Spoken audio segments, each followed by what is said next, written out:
আচ্ছা বিসমিল্লাহ করে শুরু করলাম, একদম প্রথম থেকে শুরু করলাম, ঠিক আছে। প্রথমে যে জিনিসটা আমাকে জানতে হবে, নাম্বার 1 লেখেন জিওফ্রে চসার। জিওফ্রে চসার 1340-1400 লেখেন। জিওফ্রে চসার 1340-1400 একটা সিরিয়ালে করে দিচ্ছি ইম্পর্টেন্টগুলি। হ্যাঁ, শাহরিয়ার মামুন স্যার বেলাল আহমেদ রাজুতে চলে গেছেন কেন স্যার? শাহরিয়ার মামুন স্যার বেলাল আহমেদ রাজুতে চলে গেছে কেন স্যার? আব্দুর রব মিরাজ। আচ্ছা শাহরিয়ার মামুন স্যার এরকম কি, এটা তো আপনার জবটা হচ্ছে যার যার স্বাধীনতা। হ্যাঁ, যার যেখানে ভালো লাগে, যার যেখানে সুযোগ হয় ওইখানে চলে যাবে। এখানে সবাই ফ্রি ভাই, এখানে কেউ কাউকে আটকাবে না। যার যেখানে ভালো লাগবে, আবার ওইখান থেকে যদি মন চায় সে আবার এখানে চলে আসবে। এগুলি কোনো ঘটনা না, বুঝতে পারছেন? কেন চলে গেছে এটা কোনো ইস্যু না। চলে গেছে যার যার স্বাধীনতা, মানুষ জব চেঞ্জ করে না। আপনার বসুন্ধরা গ্রুপও কি ইম্পর্টেন্ট, যমুনা গ্রুপও কি বড়, তাহলে আপনি এখন বসুন্ধরা আছে, মন চাইলে যমুনা গ্রুপে যেতে পারেন না? তাহলে সবাই মানে টার্গেট অনুযায়ী চলে, তো ওইভাবে যায়, কোনো সমস্যা নেই। নিমা সুলতানা ফেনী থেকে, ওকে। দেখেন এখন যে রাইটার পড়াচ্ছে সেটা হচ্ছে জিওফ্রে চসার। 1340-এ তার জন্ম, তারপর হচ্ছে 1400 তার মৃত্যু, 60 বছর। কিছু কথা আছে, কথাগুলি শুনবেন, শেয়ার করে যার যার জায়গায় রাখবেন যাতে ক্লাসগুলি একটু রিপিট করতে পারেন। হ্যাঁ, তাহলে এখানে জিওফ্রে চসার ব্যাপারে প্রথমে যে কথাটা না বললি নয়, আমরা যে আজকে ইংরেজি সাহিত্যের উপর ক্লাস করতেছি, এটা হচ্ছে এই ভদ্রলোকের কারণে ক্লাসটা করতেছে। কোন ভদ্রলোক? এই চসারের কারণে ক্লাসটা করতেছে, বুঝতে পারছেন? কিসের জন্য? এই চসারে হচ্ছে ইংরেজি সাহিত্যে প্রথম ইংরেজি ভাষায় ইংরেজি সাহিত্য কী করেন? লেখালেখি শুরু করেন। কি বলছি বলেন? ইংরেজি ভাষায় ইংরেজি সাহিত্য উনি প্রথম কি করেন? লেখালেখি শুরু করেন। এই কারণে এই ভদ্রলোকটাকে বলা হয়, ওনাকে বলা হয় হচ্ছে morning star of English literature. ওনাকে কি বলা হয়? Morning star of English literature, ঠিক আছে। তারপর ওনাকে আবার কি বলা হয় জানেন? যেহেতু উনি প্রথম ইংরেজি ভাষায় ইংরেজি সাহিত্য শুরু করছেন, লেখালেখি স্টার্ট করেন, তাই তাকে বলা হয় আবার কি? ফাদার অফ ইংলিশ লিটারেচার, অথবা তাকে বলা হয় ফাদার অফ ইংলিশ পোয়েট্রি, অথবা তাকে বলা হয় ফাদার অফ ইংলিশ ল্যাঙ্গুয়েজ, বুঝতে পারছেন? আর উনি ছিলেন হচ্ছে ইংল্যান্ডের প্রথম জাতীয় কবি, তাই তাকে বলা হয় কি? First national poet in England. ইংল্যান্ডের কি? প্রথম জাতীয় কবি। ইংল্যান্ডের এই যাবৎকাল জাতীয় কবি দুইজন, একজন হচ্ছে জিওফ্রে চসার, আরেকজন হচ্ছে কে? একজন হচ্ছে জিওফ্রে চসার, আরেকজন হচ্ছে আমাদের বড় ভাই কে? William Shakespeare. উনি হচ্ছে ইংরেজি সাহিত্যের প্রথম জাতীয় কবি। এরপরে সিরিয়ালটা হয় আমাদের কি? বড় ভাই কে? উইলিয়াম শেক্সপিয়ারের। তারপর থেকে জাতীয় কবি আর আসে না। এরপর থেকে কি করে বলেন তো? এরপর থেকে আসে কোন জাতীয় কবির পর থেকে কি আসে? পোয়েট লরিয়ে, সভাকবি, সাব্বাস, সভাকবি আসে, যেটাকে বলা হয় কোর্ট পোয়েট অফ ইংল্যান্ড। ইংল্যান্ডের সভাকবি আসে, বুঝতে পারছি? সবাই একটু ভালো মতো খেয়াল করি। তাহলে এই যে চসারের কথাটা বললাম, চসার কি করেন? উনি প্রথম ইংরেজি ভাষায় ইংরেজি সাহিত্য উনি স্টার্ট করে দেন। এই জন্য ওনাকে বলা হয় morning star of English literature, ওনাকে বলা হয় ফাদার অফ ইংলিশ লিটারেচার, ওনাকে বলা হয় ফাদার অফ ইংলিশ পোয়েট্রি, ওনাকে বলা হয় ফাদার অফ ইংলিশ ল্যাঙ্গুয়েজ। উনি হচ্ছে আপনার first national poet of English. এবং ইংল্যান্ডের প্রথম যে কবিদের কবরস্থান, যেখানে মারা গেলে কবর দেওয়া হয়, সেটা হচ্ছে ওয়েস্টমিনিস্টার অ্যাবে, একটা জায়গা থাকে, সেই ওয়েস্টমিনিস্টার অ্যাবেতেও ওনাকে প্রথম দাফন করা হয়, বুঝতে পারছেন? আর উনি 1340-এ যেহেতু জন্ম, তার মানে উনি কোন সেঞ্চুরির লোক? উনি হচ্ছে কি? 14 সেঞ্চুরির লোক। কোন সেঞ্চুরির লোক?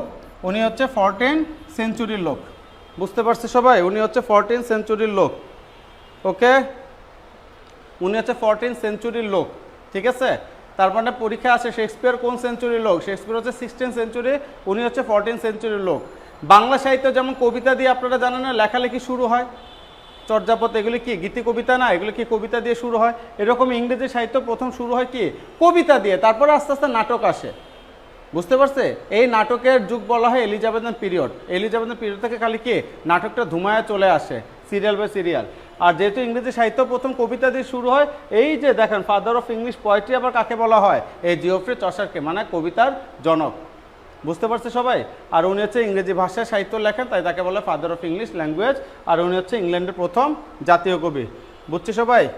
এরপরে দেখেন ওনার যে বেস্ট যে অ্যাক্টিভিটিসগুলি আছে, যেগুলি আপনাকে মনে রাখতে হবে, ওনার ফেমাস যে ওয়ার্কসগুলি আছে, মানে সাহিত্যকর্ম, কীভাবে মনে রাখবেন দেখেন। একটা হচ্ছে কি?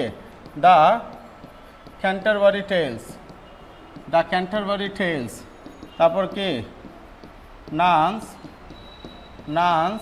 প্রাইডস টেল। তারপরে কে? Parliament, parliament of fowls. তারপরে কে? A legend of a good woman. তারপরে কে? House of the fame, house of the ফেম।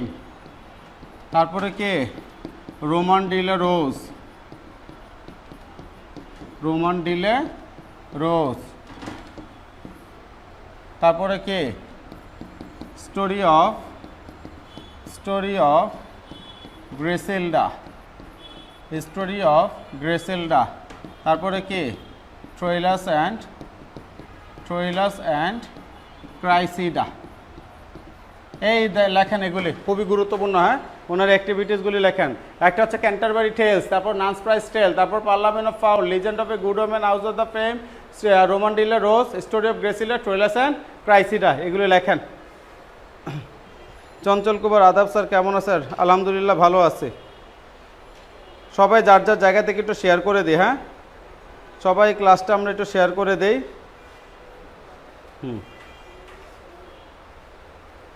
আসসালামু আলাইকুম, কেমন আছেন? রোজা রেখে মুখটা একেবারে শুকিয়ে গেছে। আসসালামু আলাইকুম কাকন আপু, কেমন আছেন আপনি? হ্যাঁ হ্যাঁ হ্যাঁ হ্যাঁ, রোজা রেখে মুখটা শুকিয়ে গেছে। আপনার বাসায় আসলে আপনি তেহারি খাবেন, তেহারি খাইলে মুখটা ঠিক থাকে। গরমও পড়ছে তো, এই কারণে আরও সমস্যা হয়ে গেছে, মুখটা শুকিয়ে গেছে। আবার ব্যাটারি চার্জ দিতে পারি না, বুঝতে পারছেন? এটা হচ্ছে আরেক সমস্যা। এখন আপু সারাদিন তো ধরেন চার্জ দেওয়া যায় না। এই সবাই দেখতে পারতেছেন? সবাইকে লিখছেন? লেখা শেষ হলে একটু লেখেন, ডান। খাতা কলম নিয়ে বসেন, এগুলি লেখেন, এগুলি লেখেন। শরীফুল ইসলাম স্যার কেমন আছে? আলহামদুলিল্লাহ, আল্লাহ পাক ভালো রাখছে, সমস্যা নেই। লেখা শেষ? দেখেন, দ্য ক্যান্টারবারি টেলস, সবাই শেয়ার করেন। দ্য ক্যান্টারবারি, আজকে যদি মানে 150-200 মিনিমাম যদি না হয় লাইভে, আমি নেক্সট টাইমে আসবো না। আপনাদের এত উপকার করার দরকার নাই, পরে আরাম করে দেখবেন, এখন শুয়ে শুয়ে দেখলে সমস্যা কি? সবাই শেয়ার করেন। দেখেন, দ্য ক্যান্টারবারি টেলস, আমি আবার রিপিট করতেছি, ভালো মতো শুনুন। কীভাবে মনে রাখবো এখন এই টেকনিকটা দেখাই দিব, একটু আমরা শুনি। হ্যাঁ, দ্য ক্যান্টারবারি টেলস, উচ্চারণগুলি শুনেন। দ্য ক্যান্টারবারি টেলস, ঠিক আছে? Nun's priest's tale, parliament of fowls, house of, তারপরে কি আপনার legend of a good woman, house of the fame, Roman de la Rose, তারপর story of Griselda, Troilus and Criseyde. দেখছেন? এখন দেখেন কিভাবে মনে রাখবেন, একটু বোর্ডের দিকে তাকান। যেই সকল ওয়ার্ড দেখলে বুঝবেন এগুলি চসারের মধ্যে ঢুকবে, সেই সকল ওয়ার্ডগুলি একটু খেয়াল করেন। The Canterbury tales, nun's priest's tale, দেখেন মনে রাখার জন্য দুইটা টেইল পাশাপাশি করে দিছি। তার মানে কি, পরীক্ষার হলে যখন টেইল শব্দটা দেখবেন তখন কার মধ্যে ঢুকবে? Geoffrey, Chaucer. এরপরে দেখেন একটার মধ্যে দুইটা হয়ে গেল, দুইটা টেইল। তারপর মনে রাখার জন্য কি লিখছে একসাথে? দেখেন, ফাউল ওমেন একসাথে করে দিচ্ছে। দেখেন কি লিখছে? ফাউল ওমেন একসাথে করে দিচ্ছে, দেখছেন? তার মানে কি, দুইটা টেইলের একটা টেইল দেখবেন চসারের মধ্যে ঢুকবে, নাম্বার 1। নাম্বার 2, ফাউল শব্দটা দেখবেন এবং ওমেন শব্দটা দেখবেন, ফাউল ওমেন, এগুলি দেখলে কার মধ্যে ঢুকবে? চসারের মধ্যে ঢুকবে। কারণ তাকে কেন ফাউল ওমেন বলা হয়েছে? দেখেন, এই ফাউল ওমেন বলা হয়েছে, সেটা হাউজে গেছে। হাউস মানে কি? একটা বাসায় গেছে। বাসায় কি নিয়ে গেছে? একটা রোজ নিয়ে গেছে। রোজ মানে কি? গোলাপ নিয়ে গেছে। তাহলে দেখেন, আমি তাকে মনে রাখার জন্য ফাউল ওমেন এই কারণে বলেছি, একজন মহিলা একটা হাউজে গেছে, হাউজে গেছে রোজ দেওয়ার জন্য। তাহলে একজন মহিলা একজন পুরুষকে রোজ দেবে, দেখতে একটু বেশি সুন্দর লাগবে। বাট আমার কাছে তাকে ফাউল মনে হচ্ছে, সে গিয়ে কি করছে? গ্রেসিলডা এবং ক্রাইসিডা দুই মহিলারে কি করছে?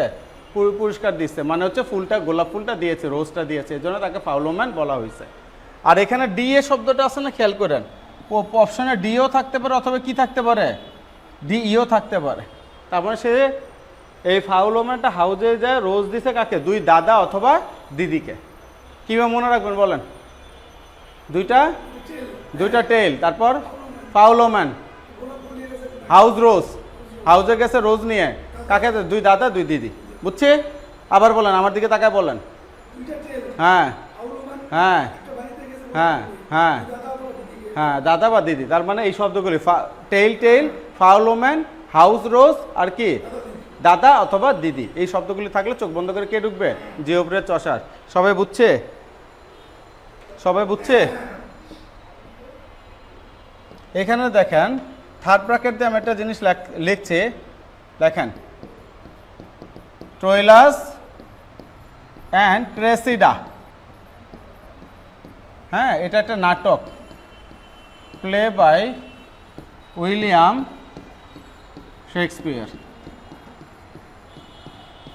লেখেন এটা হচ্ছে ট্রোইলাস অ্যান্ড ক্রাইসিডা, এটার উচ্চারণ কি ক্রাইসিডা, আর এটার উচ্চারণ কি নিচে ক্রেসিডা। এটা একটা নাটক, এটা আবার কার লেখা? আমাদের বড় ভাই উইলিয়াম শেক্সপিয়ার। বানানটা দেখেন, এটা ক্রাইসিডা, এটা ক্রেসিডা, ঠিক আছে? হ্যাঁ বুঝছি সবাই?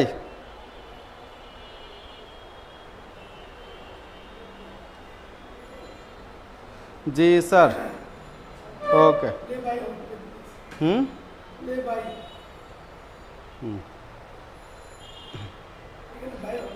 হ্যাঁ হ্যাঁ, প্লে বাই, এটা ওয়াই, হ্যাঁ বুঝতে পারছে না? তার মানে চর্চার থেকে যদি চর্চার থেকে প্রশ্ন হয়, এই কয়টা আইটেম ছাড়া আপনাকে অন্য কোনো কোশ্চেন দিবে না। পরীক্ষা আসবে ক্যান্টারবারি টেলস কার লেখা, পরীক্ষা আসবে আপনার হচ্ছে স্টোরি অফ গ্রেসিলটা কার লেখা, বা ট্রোইলাস অ্যান্ড ক্রাইসিডা কার লেখা, ঠিক আছে? এগুলো একটু গুরুত্ব সহকারে দেখবেন। তার মধ্যে বেশি গুরুত্ব দিবেন কোনগুলির মধ্যে, একটু দাগান 1 2 3, ঠিক আছে? 1 2 3, ঠিক আছে? তারপর হচ্ছে 5 নাম্বার আর হচ্ছে 8 নাম্বার, এই কয়টার প্রতি একটু বেশি গুরুত্ব দিন। 1 2 3 5 8, এই 5 নাম্বারটা ফার্স্ট টাইম প্রতিরক্ষা মন্ত্রণালয়ে আসছিল, হাউস অফ দ্য ফিল্ম কার লেখা। প্রশ্ন কি পরিমাণ কঠিন হইলে এটা দিতে পারে বুঝেন? সব জায়গায় দেখবেন বইয়ের মধ্যে দেখবেন এই 2টা 3টা দেওয়া আছে, প্রথম 3টাই দেওয়া আছে, শেষ কোশ্চেন করছে না। অনেক বই এগুলি তো দেয়ই না, আমি তো গুগল থেকে পড়ি। হ্যাঁ, আর আমার সাবজেক্ট এটা না, আমরা জানি না, কিন্তু সব কাহিনী পড়তে হয়, বুঝতে হয়, তখন বুঝি না কোনটা গুরুত্বপূর্ণ, টিচাররা পড়াইছে, এগুলো তো ইম্পর্টেন্ট অনেক।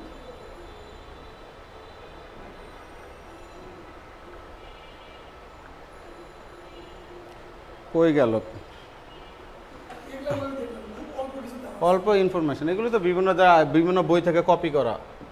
আচ্ছা লেখেন, 1 নাম্বার লিখছে না, 2 নাম্বার রাইটার লেখেন। হ্যাঁ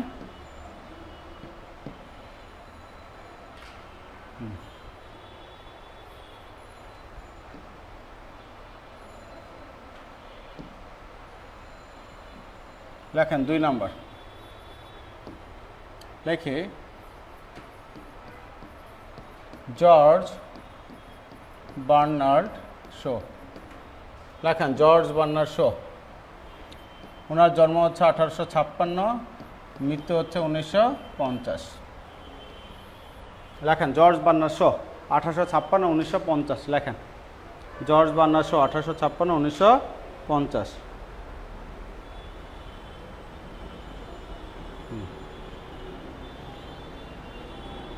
1856 1950 লিখছেন?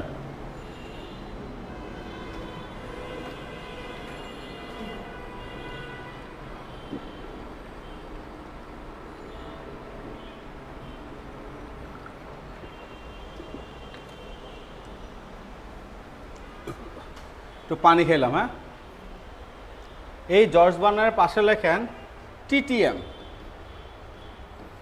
টিটিএম লেখেন, টানা টানা মুখস্থ। জর্জ বার্নার শোয়ের পাশে লেখেন টিটিএম, টান টানা মুখস্থ, লিখছেন?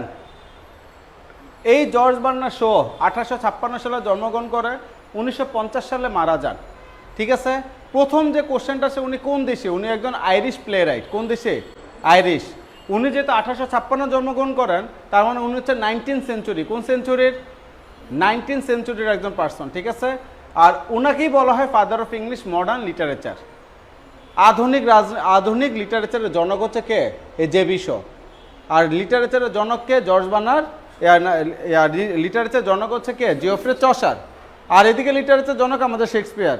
বাট যখন বলা হয় মডার্ন লিটারেচার জনককে, তখন কে আসবে? JB show. বুঝতে পারছেন? এখানে 1950-এর অর্ধেক কত? 25 না? এই 1925 সালে উনি কি পান? নোবেল পুরস্কার পান। ওনার ছদ্মনাম ছিল হচ্ছে লি। ছদ্মনাম কি? লি। বুঝতে পারছেন? এই কয়টা ইনফরমেশন একটু লেখেন। আর ওনার হচ্ছে মডার্ন পিরিয়ডের রাইটার কিন্তু। হ্যাঁ, উনি ছিলেন, ওনার লেখেন, ওনার পেন নেম লি।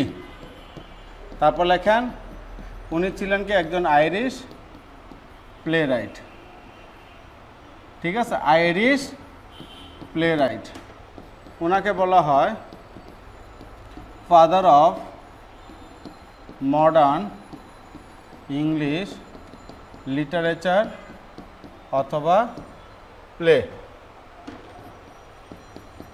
লেখেন হি গট নোবেল ইন 1925। তার ছদ্মনাম হচ্ছে লি। সে ছিল একজন আইরিশ প্লে রাইট। বিসিএসের কোশ্চেন কোন দেশে ছিল, উনি হচ্ছে আইরিশ। ওনাকে বলা হয় ফাদার অফ কি মডার্ন ইংলিশ লিটারেচার, আধুনিক ইংলিশ লিটারেচারের জনক ওনাকে বলা হয়, অথবা আধুনিক নাটকের জনক হচ্ছে জর্জ বার্নার্ড শো। ঠিক আছে, 44তম বিসিএসের কোশ্চেন কিন্তু এটা। তারপরে 1925 সালে উনি নোবেল পান। এই যে 50-এর অর্ধেক কত 25, এই 25 সালে সে কি পান, নোবেল পুরস্কার পান। আমি সব ইম্পর্টেন্ট রাইটারগুলি লেখাচ্ছি, দেখেন ওনার বিখ্যাত নাটকগুলি কী কী লেখেন। ওনার famous place,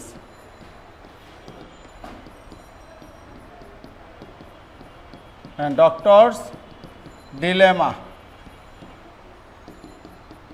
Mrs Warren's profession, Mrs Warren's profession. তারপর লেখেন ক্যান্ডিডা, তারপর লেখেন Caesar and Cleopatra, Caesar and Cleopatra. তারপর লেখেন arms and the man, arms and the man. তারপর লেখেন man and superman, man and কি সুপারম্যান। তারপর লেখেন man of destiny, man of destiny. তারপর লেখেন the devil's disciple, devil's disciple, devil's disciple. তারপর লেখেন Androcles and the lion, Androcles and the lion. তারপর হচ্ছে ডেভিল ডিসে অ্যান্ড্রোকেলস অ্যান্ড দ্য লায়ন। তারপর লেখেন পিগমেলিয়ন, পিগমেলিয়ন।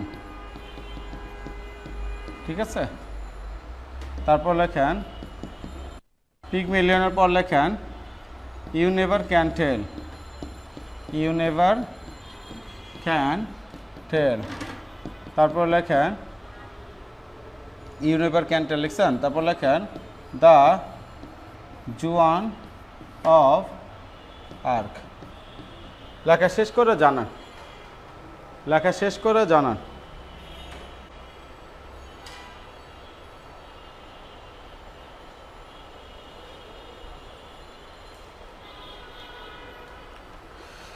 হাসি Khatun, Ratul sir, yes Ratul sir.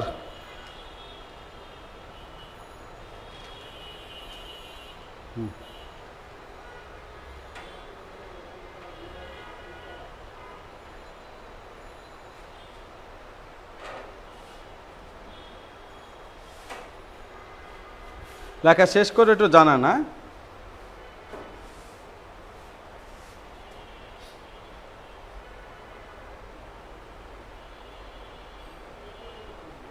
দেখেন এটা কিভাবে মনে রাখা যায় সেটা এখন আমরা দেখব। ঠিক আছে,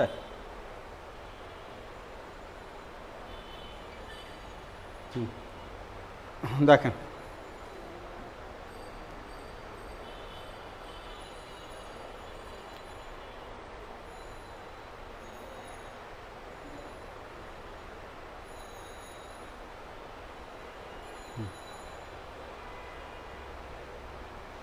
আচ্ছা, দেখেন লেখা শেষ হবার একটু যারা লিখছেন একটু বলেন ডান। লেখা শেষ হলে বলেন ডান।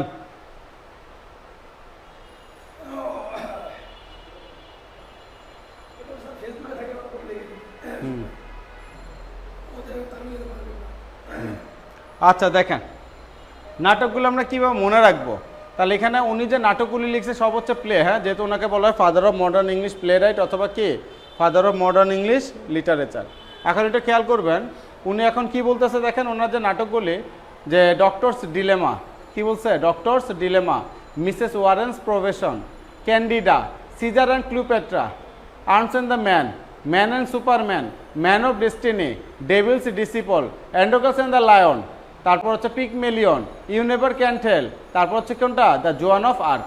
দেখেন আমি কীভাবে তোতা পাখির মতো বলছি, ঠিক আছে? আপনাদের এইভাবে আয়ত্ত করতে অনেক সময় লাগবে, অতএব আপনারা কিছু টেকনিক অবলম্বন করতে হবে, তারপরে আমাদের মতো আয়ত্ত করতে পারবেন। টেকনিকটাকে একটু বোর্ডের দিকে তাকান, ভালো মতো দেখেন, হ্যাঁ ভালো মতো দেখেন।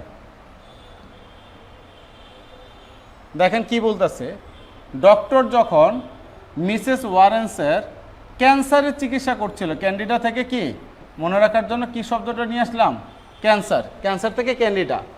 ডক্টর যখন মিসেস ওয়ারেন্সের ক্যান্সারের চিকিৎসা করছিল, সিজার তখন আর্মস নিয়ে সুপারম্যানের মতো, সুপারম্যানের ম্যান, ওই ম্যান থেকে আবার কি ম্যান অফ ডেস্টিনি। ডক্টর যখন মিসেস ওয়ারেন্সের ক্যান্সারের চিকিৎসা করছিল, সিজার তখন আর্মস নিয়ে সুপারম্যানের মতো ডেভিল, লায়ন এবং পিগমেলিয়নের পিগ, এই পিগের সাথে কোনো কথা না বলে জুয়ান মানুষের মতো যুদ্ধ করতে গেল। মানে একজন ডক্টর একজন মহিলার চিকিৎসা করতেছে, আর ওই সুবাদে সিজার নামে একটা ছেলে কি করছে বলেন, সিজার নামে ছেলে কি করছে, ওইদিকে হ্যাঁ ওইদিকে চিকিৎসা করতেছে, সিজার কি করছে আর্মস নিয়ে সুপারম্যানের মতো। কেন সুপারম্যান শব্দটা আসছে, সে কার কার সাথে যুদ্ধ করতে যাবে, ডেভিল শয়তানের সাথে যুদ্ধ করতে, সুপারম্যান হইতে হবে না, সাধারণ মানুষ তো পারবে না। তারপরে কি কার সাথে, লায়ন, লায়নও সাধারণ মানুষ পারবে না, সুপারম্যান হইতে হবে। তারপর কি পিক, শুকর, পিকের সাথেও সুপারম্যান হইতে হবে। তারপর ইউনিভার ক্যান্টার, মানে কারোর সাথে কোনো কথা না বলে সে কি করলো, জোয়ান মানুষের মতো যুদ্ধ করতে গেল। আমি আবারও রিপিট করছি, আই রিপিট। ডক্টর যখন, বলেন আমার সাথে, ডক্টর যখন মিসেস ওয়ারেন্সের ক্যান্সারের চিকিৎসা করছিল, সিজার তখন আর্মস নিয়ে সুপারম্যানের মতো কার কার সাথে, ডেভিল, লায়ন এবং পিগের সাথে কোনো কথা না বলে কি জুয়ান মানুষের মতো যুদ্ধ করতে গেল। বুঝতে পারছো সবাই?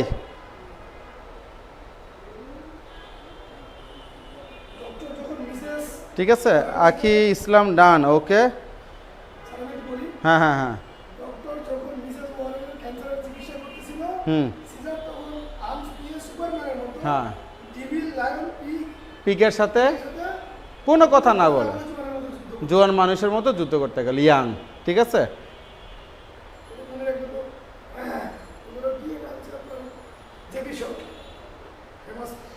আপনার নাম কি সাদিক না? হয় একজন লিখছে অলরাউন্ডার সাদিক ভাইও কি আপনার প্রেজেন্ট ক্লাসে আছে নাকি? গলা শোনা যাচ্ছে। এই সাদিক ভাই আছে এখানে, সাদিক ভাই আছে। তারপর শারবিন আক্তার, স্যার একটু সাইড দেওয়া যাবে? হ্যাঁ, সাইড তো অবশ্যই দেওয়া যাবে। সাব্বির হোসেন, হ্যাঁ তাই না? যাই, শারমিন আক্তার, শামিমার ডান। ওকে, সবাই বুঝতে পারছে না? আমি কি আবার রিপিট করব? আপনাদের এগুলো আপনারা যার যার জায়গা থেকে একটু শেয়ার করবেন, শেয়ার করে আপনাদের প্রোফাইলে রেখে দেন। বারবার কনফিডেন্সের পেজে খুঁজতে হবে না, আপনাদের প্রোফাইলে থাকলে ডিরেক্ট কনফিডেন্সের পেজে আপনাকে ওই ক্লাসে নিয়ে যাবে। এটা একটু শেয়ার করে রেখে দেন। এখানে কি বলছে দেখেন, ডক্টর যখন মিসেস ওয়ারেন্সের ক্যান্সারের চিকিৎসা করছিল, সিজার তখন আর্মস নিয়ে সুপারম্যানের মতো ডেভিল, লায়ন এবং পিগের সাথে কোনো কথা না বলে জুয়ান মানুষের মতো যুদ্ধ করতে গেল। এই কিওয়ার্ডগুলি যেখানে পাবেন, এগুলি কার লেখা? সব কার লেখা? JB show. এর মধ্যে ইম্পর্টেন্ট কোনগুলি? এই 3 নাম্বার, 4 নাম্বার, 5 নাম্বার, 6 নাম্বার, তারপর হচ্ছে 10 নাম্বার। এই কয়টা হচ্ছে বেশি ইম্পর্টেন্ট। এর মধ্যে ইম্পর্টেন্ট থাকে না? এটাকে মীর সালাউদ্দিন, আসসালামু আলাইকুম বস। আরে সালাউদ্দিন ভাই, কি খবর আপনার? কি খবর, কেমন আছেন? বিদেশে গেছেন না এখনো সিলেটে রয়ে গেছেন? হ্যাঁ, বহুদিন পর আপনার হাতের লেখা মেসেজ পেলাম, হ্যাঁ ভাল লাগলো খুব। হুম, হ্যাঁ না, ইয়া না, এলোমেলো না, একদম এক সাইজেরই আছে। হ্যাঁ, ভাল লাগে আমারও মাঝে মধ্যে দেখলে। এই লেখা শেষ আরেক, তাহলে এটা মোটামুটি কি এই রাইটারের অ্যাক্টিভিটিস ক্লিয়ার। হ্যাঁ, তাহলে আমরা এক একটা রাইটারের অ্যাক্টিভিটিস ক্লিয়ার করতেছি। এখন লেখেন 3 নাম্বার।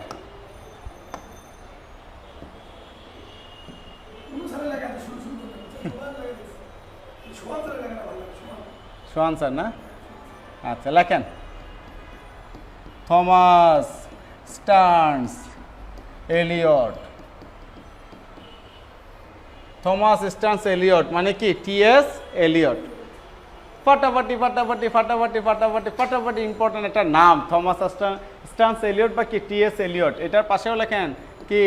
টিটিএম। টিটিএম মানে কি? বুঝেন বা না বুঝেন ঠাডায় মুখস্থ রাখবেন, এগুলির ব্যাপারে কোনো ছাড় নাই। A.I আজীবন ইম্পর্টেন্ট। ইয়েস রকি শেখ, ঠিক আছে লেখেন। তাহলে এটা কি? Thomas Stearns Eliot. Thomas Stearns Eliot লেখেন 1948 সালে নোবেল পান। 1948 সালে কি পান? নোবেল পান, ঠিক আছে। ওনার বিখ্যাত যে প্লেগুলি দেখেন, ঠিক আছে, the family reunion, family reunion, the cocktail party, the cocktail party, তারপর লেখেন এল্ডার স্টেটসম্যান, এল্ডার স্টেটসম্যান, তারপর দেখেন মার্ডার ইন ক্যাথেড্রাল, তারপর লেখেন তার বিখ্যাত যে পোয়েমস। 1 নম্বর লেখেন জেরনসন, জেরনসন। 2 নম্বর লেখেন দ্য ওয়েস্টল্যান্ড, দ্য ওয়েস্টল্যান্ড, ঠিক আছে, দ্য ওয়েস্টল্যান্ড। 3 নম্বর লেখেন লাভ সং অফ জে আলফ্রেড প্রুফক। লেখা শেষ করে জানান। সোমা ফারজা, আসসালামু আলাইকুম। আরে সোমা কি খবর তোমার? বহুদিন পর তোমার লেখাও মেসেজ দেখলাম। ওয়ালাইকুম আসসালাম। পড়াশোনা কেমন যাচ্ছে? স্কুলের জব কেমন যাচ্ছে?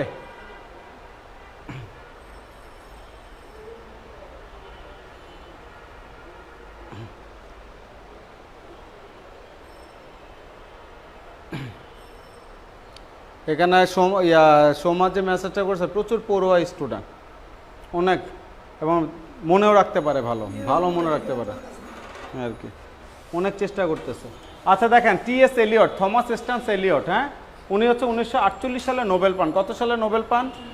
উনি একটা কবিতা লিখছে, যে কবিতার মাধ্যমে পুরা মানুষের চিন্তা ভাবনাটা কি করে ফেলে, একদম পরিবর্তন করে ফেলে। সেই কবিতার নাম হচ্ছে দ্য ওয়েস্টল্যান্ড। সেই কবিতার নাম কি?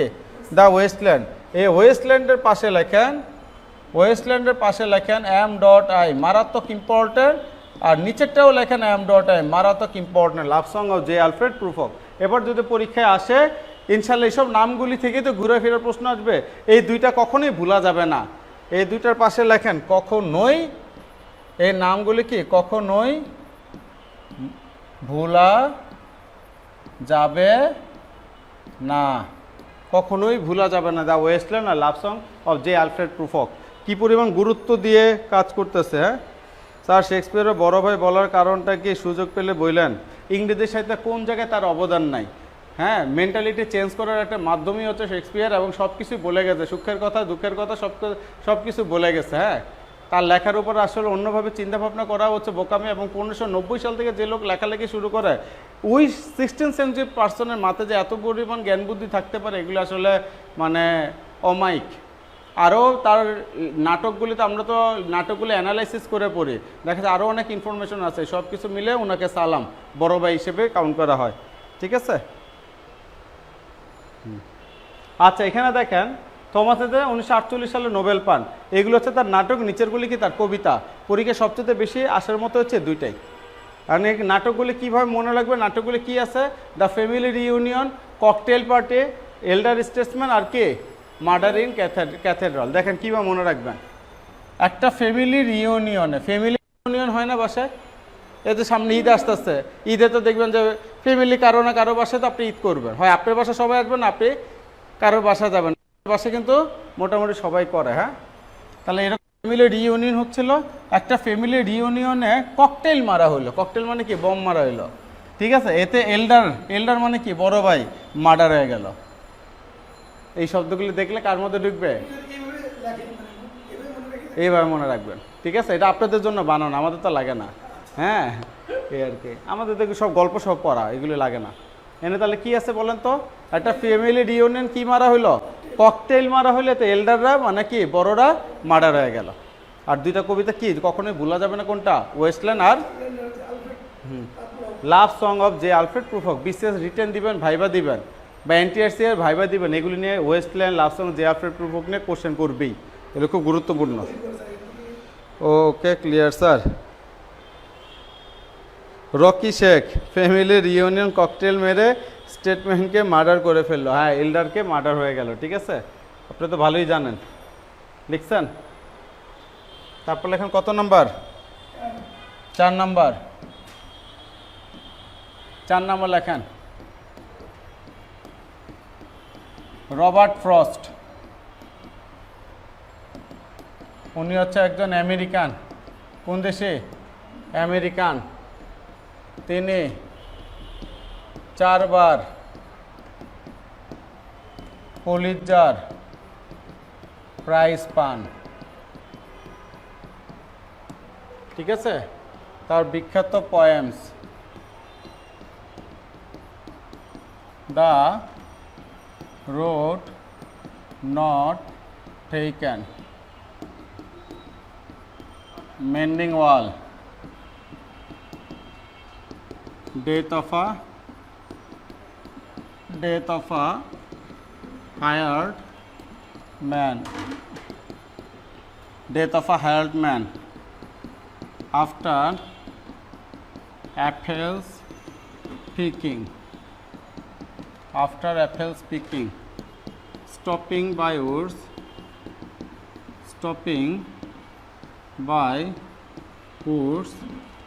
on a snowy evening, stopping by woods on a snowy evening। ওনার বিখ্যাত দুটো কোটেশন আছে, এটা না জানলেই নয়, ঠিক আছে।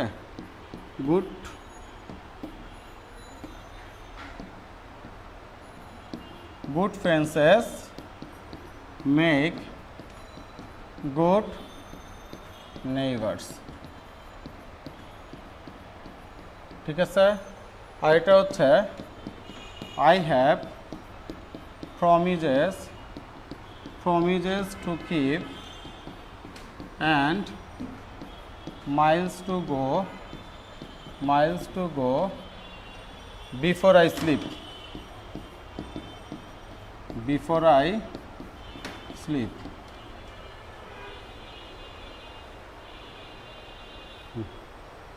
লেখেন।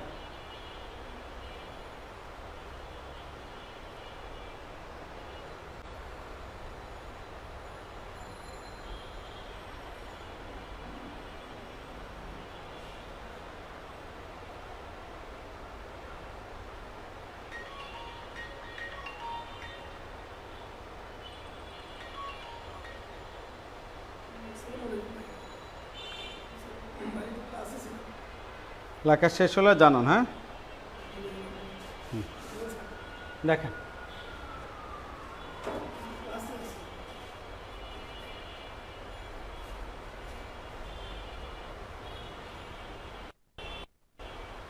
যাকে নিয়ে লিখছি উনি হচ্ছে রবার্ট ফ্রস্ট, খুব গুরুত্বপূর্ণ একজন ব্যক্তি। রবার্ট ফ্রস্ট, এই রবার্ট ফ্রস্ট একজন আমেরিকান অথর। এটা হচ্ছে বলা হয় এনএসআই পরীক্ষার জুনিয়র ফিল্ড অফিসার যে পজিশনটা ছিল এখানে পরীক্ষা স্যার, এই হচ্ছে রবার্ট ফ্রস্ট, ঠিক আছে। উনি 4 বার পুলিৎজার পুরস্কার পান। পুলিৎজার পুরস্কার হচ্ছে সাংবাদিকতা দেওয়া হয়, এগুলো তার বিখ্যাত তার কবিতা, ঠিক আছে। কি কি, দ্য রোড নট টেকেন ভুলবেন না, মেন্ডিং ওয়াল ভুলবেন না, stopping by woods on a snow evening ভুলবেন না। তার মানে কি এই তিনটা হচ্ছে কি, এই তিনটা কখনোই ভুলা যাবে না। 1, 2 আর হচ্ছে 5 নাম্বার, 1 এবং 5 নাম্বার সব ভুললে ওই তিনটা ভুলা যাবে না। আর তার দুটা কোটেশন আছে, গুড ফ্রেন্ডসেস মেক গুড নেইবার্স, ভালো বেড়া ভালো নেইবার তৈরি করতে পারে। I have promises to keep and Miles to go before I sleep, যে আমি অনেক দূর পর্যন্ত, আমার চোখ বন্ধ হওয়ার আগ পর্যন্ত আমি যেতে চাই। বুঝতে পারছেন? একটু পানি খেয়ে নিন। বেড়া বুঝছেন? আপনার 5 জন যদি ভালো হয় আপনিও ভালো হইবেন।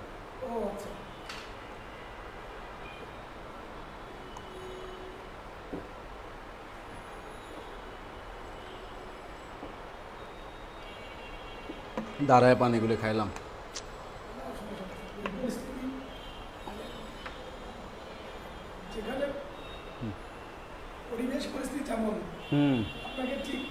ওই ইয়ার করে রাখতে হয়। এই লেখা শেষ এ পর্যন্ত। তাহলে কত নাম্বার লিখলাম? এটা কত? 4 নাম্বার। অন্তরে কি আছে? লেখেন 5 নাম্বার।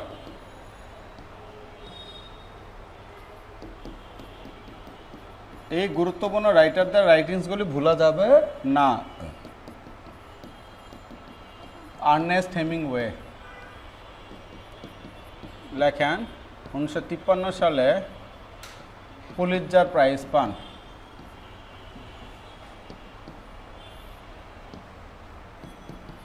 পুলিৎজার প্রাইজ পান। 1954 সালে নোবেল পান, সাহিত্যে নোবেল পান। হ্যাঁ, নোবেল পান। তার বিখ্যাত যে নোবেলগুলি আছে, the sun also rises, the sun also rises. তারপর লেখেন the sun also rises, the old man and the C, the old man and the C. ঠিক আছে, এটার জন্য নোবেল পান, এটার জন্যে নোবেল, এটার জন্য নোবেল পান। ঠিক আছে, the old man and the sea. তারপরে লেখেন হচ্ছে for whom the bell tolls, for whom the bell tolls. ঠিক আছে, তারপর লেখেন হচ্ছে farewell to arms, farewell to arms. এটা হচ্ছে তার কি? Autobiography, autobiography. লেখা শেষ হইল, জানাইন কিন্তু।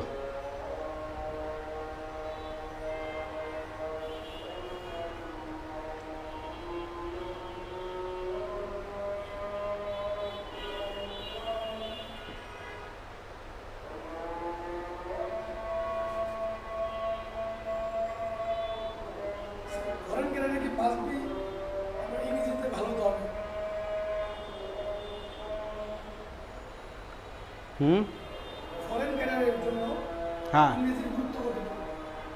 মারাত্মক। কি বলেন? যে কোনো ক্যাডারের জন্য তো গুরুত্বপূর্ণ, ফরেন তো মারাত্মক।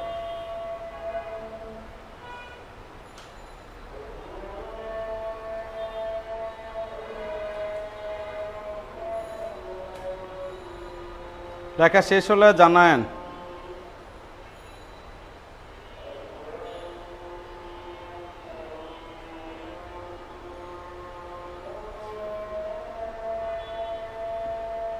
শেষ না?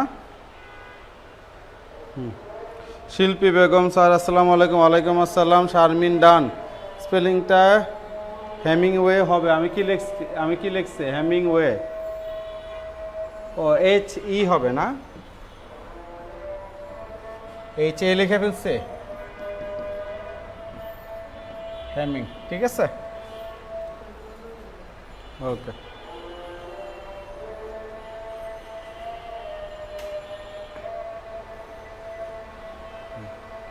আচ্ছা, দেখেন এখানে তাহলে কি আর্নেস্ট হেমিংওয়ে। এই আর্নেস্ট হেমিংওয়ের পাশে লেখেন হচ্ছে A.I, আজীবন ইম্পর্টেন্ট। আর্নেস্ট হেমিংওয়ের পাশে লেখেন আজীবন ইম্পর্টেন্ট, লিখছেন? যেগুলো আজীবন ইম্পর্টেন্ট, আপনার ওই যে পরীক্ষার 15 দিন আগে 20 দিন আগে যে রিভিশন দেন না, সেই রিভিশনের মধ্যে এই নামগুলো রাখতেই হবে আপনাকে। বুঝতে পারছেন? এই নামগুলো আপনাকে রাখতেই হবে। তাহলে এখানে এটা কি বলছে দেখেন, 1953 সালে উনি পুলিৎজার প্রাইজ পান, তার মানে উনিও সাংবাদিকতা পুরস্কার পান। আর উনি 1954 সালে সাহিত্যে নোবেল পান। এবং কোন নোবেলের জন্য, কোন সাহিত্যের জন্য নোবেল পান? The old man and the sea. ওনার এই 4টেই ঘুরে ফিরে বিভিন্ন বিশেষ পরীক্ষায় আসছে এবং অন্যান্য চাকরির পরীক্ষা আসছে, কয়েক হাজারবার আসছে। ঠিক আছে, the sun also rises, the old man and the sea, for whom the bell tolls, farewell to arms. এটা হচ্ছে তার অটোবায়োগ্রাফি। ঠিক আছে, এগুলি TTM, এগুলো কোনো সময় কি করা যাবে না, ভোলা যাবে না। বুঝতে পারছেন? এগুলি কখনোই ভোলা যাবে না। লেখেন 6 নম্বর।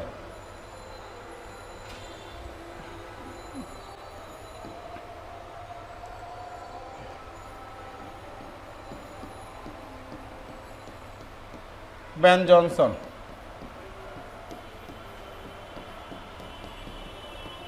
কমেডি অফ হিউমার লিখছেন, comedy of humours.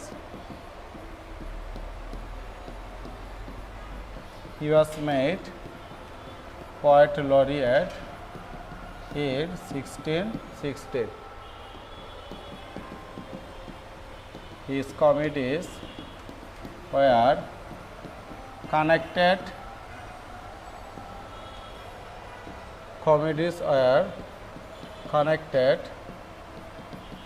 with the his comedies were connected with the medical theory and are famous works.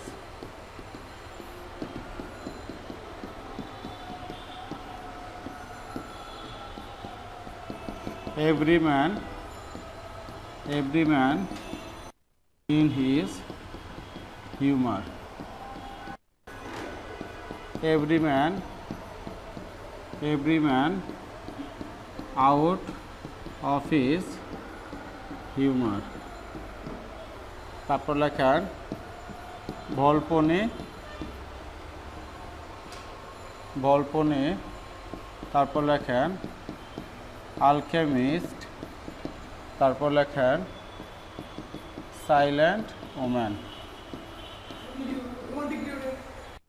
না না এলিজাবেথ, হ্যাঁ সব ইম্পর্টেন্ট ইয়ে করে রয়েছে। কী লিখছেন? মিস্টার ব্যান, হ্যাঁ কমেডি অফ হিউমার মানে হচ্ছে মিস্টার বিন থেকে ব্যান, কমেডি অফ হিউমার্স। ভালোই তো মনে আছে। লেখা শেষ হলে জানায়েন।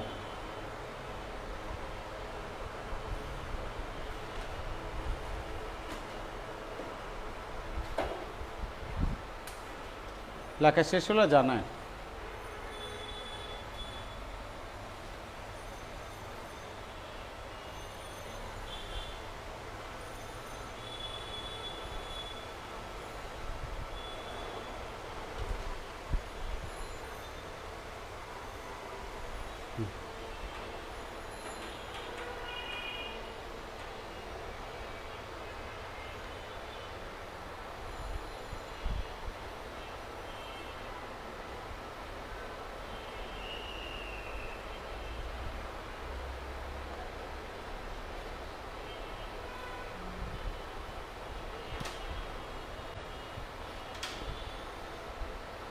লিখছেন? দেখেন বেন জনসন, ওনাকে বলা কমেডি অফ হিউমার্স। আমাদের বড় ব্যাসে না শেক্সপিয়ারের ভালো বন্ধু ছিলেন। আলহামদুলিল্লাহ। উনি কি করছেন দেখেন, শেক্সপিয়ার মারা যান কত সালে? 1616 সালে। উনি যখন মারা যান ন্যাশনাল পয়েট, ইংল্যান্ডের ন্যাশনাল পয়েটও কী হয়ে যায়? শেষ হয়ে যায়। এরপর থেকে কি রাখা হয়? আপনার পয়েট লরিয়াট। শেক্সপিয়ার 16 সালে মারা যান আর উনি 16 সালে কি হন? পয়েট লরিয়াট। 35তম বিসিএসের কোশ্চেন, পয়েট লরিয়াট মানে কি? কোর্ট পয়েট অফ ইংল্যান্ড, ইংল্যান্ডের সভাকবি। পয়েট লরিয়াট মানে কি? ইংল্যান্ডের সভাকবি। বুঝতে পারছেন? পয়েট লরিয়াট মানে কি? ইংল্যান্ডের সভাকবি। তাহলে দেখেন উনি যে সকল নাটকগুলি লিখতেন, কমেডি নাটকগুলি, সেই কমেডি নাটকের মধ্যে সে কী করতেন? তার কমেডি নাটকের মধ্যে মেডিকেল থিওরি ইউজ করতেন। 14তম বিসিএসের কোশ্চেন, যে তার কমেডি নাটকগুলির মধ্যে উনি কিসের থিওরি ব্যবহার করতেন? মেডিকেল থিওরি ব্যবহার করতেন। আর তার এই কমেডি নাটকগুলো মনে রাখার জন্য একটা ছন্দ দিয়েছে, ছন্দের নাম কি? ইভাস। হ্যাঁ, একটা মেয়ে আপনাদের দেখবেন বান্ধবীর নাম ইভা, ঠিক আছে? ইভা থেকে ইভাস। ইতে হচ্ছে এভরিম্যান ইন হিজ হিউমার। এটা পাশে লেখেন এই নাটকে হচ্ছে শেক্সপিয়ার অভিনয় করেন। কোন নাটকে শেক্সপিয়ার অভিনয় করেন? এভরিম্যান ইন হিজ হিউমার। এই নাটকে শেক্সপিয়ার কি করেন? অভিনয় করেন। বুঝতে পারছেন? আবার ইতে হচ্ছে এভরিম্যান আউট অফ হিজ হিউমার, বিতে হচ্ছে ভল্পনে, এতে হচ্ছে আলকেমিস্ট, এসে হচ্ছে সাইলেন্ট ওম্যান। খুবই গুরুত্বপূর্ণ, এই পাঁচটাই হচ্ছে গুরুত্বপূর্ণ। এটা আপনি চাইলেও অ্যাভয়েড করতে পারবেন না প্লিজ, ঠিক আছে? এগুলো চাইলেও আপনি অ্যাভয়েড করতে পারবেন না।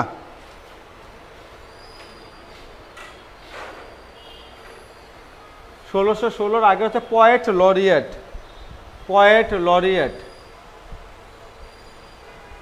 এই যে দেখেন বড় করছে একটু, হ্যাঁ, পয়েট লরিয়েট, ঠিক আছে? Sharmin Akter Shamima, poet laureate. Okay, কটা হইল? 6টা। লেখেন 7 নাম্বার।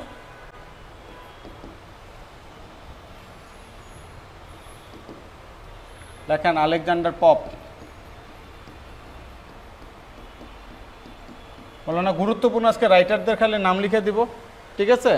নেক্সটে আবার এরকম গুরুত্বপূর্ণ, তাহলে দেখা যাবে কি আপনার এই যে নোট থাকলো না, সারাদিনে কী করবেন, এই রাইটার ধরে ধরে এগুলি খালি পড়বেন, এইখান থেকে দেখবেন যে দাবদুব করে কমন করে গেছে। এটা বাছাই করাটাও ইম্পর্টেন্ট, কারণ পড়া বই খুললে দেখবেন কি হাজার হাজার পড়া, আর সব কিছু ইম্পর্টেন্ট মনে হয়, বাট আমরা তো জানি ঘুরে ফিরে একজন টিচারের চোখ কোথায় যেতে পারে, বুঝতে পারছেন? হ্যাঁ, সেগুলোটা ইম্পর্টেন্ট। হ্যাঁ, এগুলো দিচ্ছে, এগুলো সুন্দর মতো নোট করে রাখেন। হ্যাঁ, mock heroic poet, mock Alexander Pope, ওনাকে বলা হয় মক হিরোইক পয়েট, ওনার ফেমাস পয়েমস।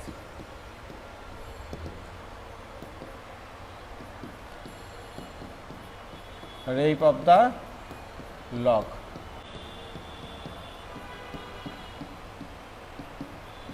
ব্যারন বেলিন্ডা, তারপর লেখেন অ্যান এসে অন ক্রিটিসিজম, তারপর লেখেন অ্যান এসে অন ম্যান, তারপর লেখেন ড্যান ক্যান বা ড্যান কিয়ার, লেখেন। ঠিক আছে, লেখা শেষ হলো, জানে না?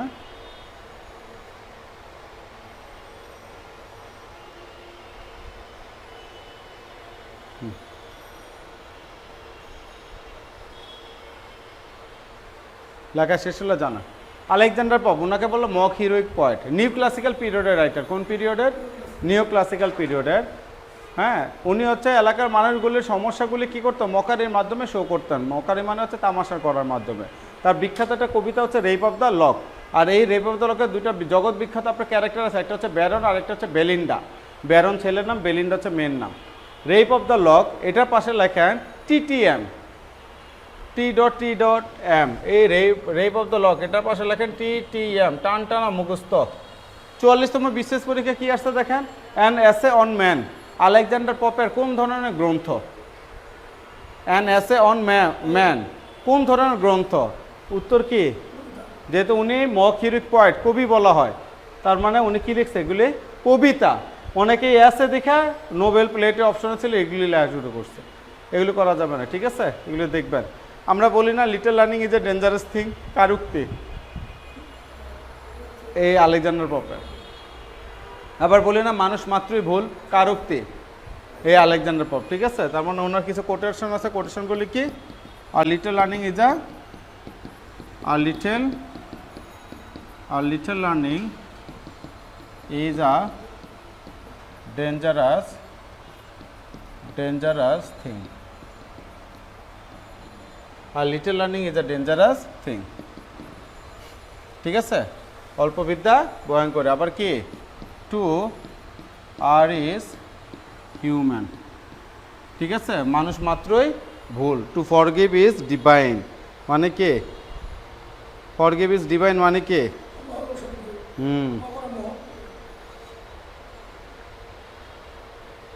ঠিক আছে, বুঝতে পারছেন? To err is human. এখানে একটা কথা লিখতেছে দেখেন, হ্যাপি লার্নিং, তার মানে কি? নামাজের সময় হয়ে গেছে, আজকে ক্লাস এ পর্যন্ত। আজকে কয়টা দিচ্ছি? 7টা না? এরকম 7টা 10টা করে দিয়ে দেখবেন 20-25টা যেগুলো ঘুরে ফিরে আসতেছে এগুলো দিয়ে দিব।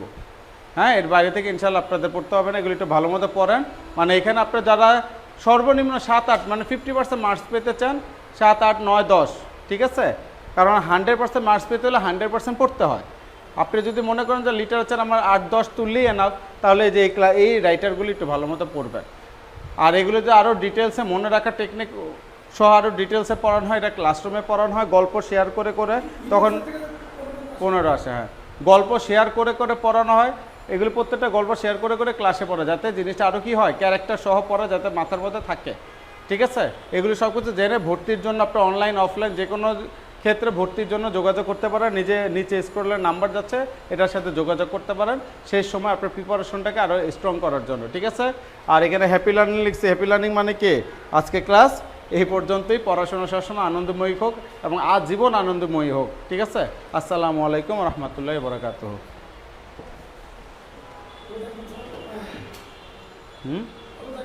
হ্যাঁ, ভালো থাকবেন আপনিও।